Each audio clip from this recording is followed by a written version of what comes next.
All right, people, I'm back. Just picked up the Crownland Scouts off of online for 12 bucks.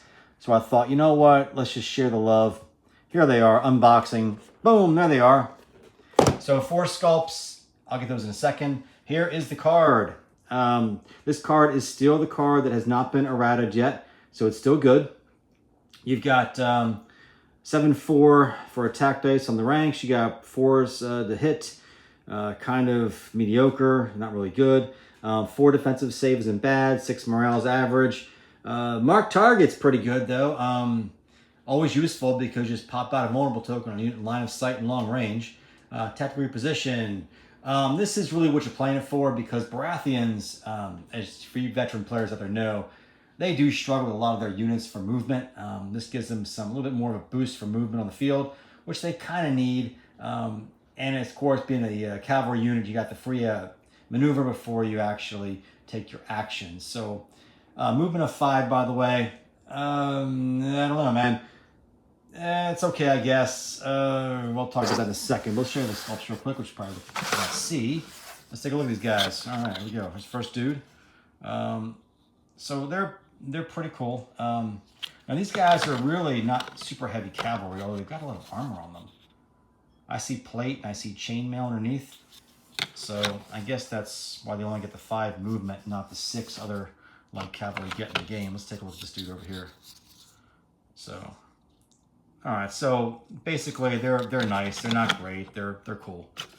They work. Got the antlers on them because after all, it is the Baratheons and their sigil is the stag. So there's your tray. That's what you get now. Let's talk about real quick where you might want to put these guys. And my thinking is, if you are new to the game and you're picking these guys up, you are probably to want them in an army with either Stannis, the rightful heir, or possibly Justin Massey as your commander. I would probably run these guys. I'd probably put a Dragonstone Noble in there with them. And if you run Justin Massey, you've got 2 units now out there with tactical reposition, which would be nice, kind of fun to play with. If you play with Stannis, the rightful heir, he also has marked targets, and then you've got 2 units out there throwing vulnerable tokens out there at will. And Stannis can also flip those tokens with a different order he has to other things like weakened or panic. So a lot of play there. I think I would not use these guys as a frontline unit. Obviously, these guys should be screeners. You're just trying to get these guys maybe on the flanks, but you want to keep them near the rest of the army because this thing is only for short range.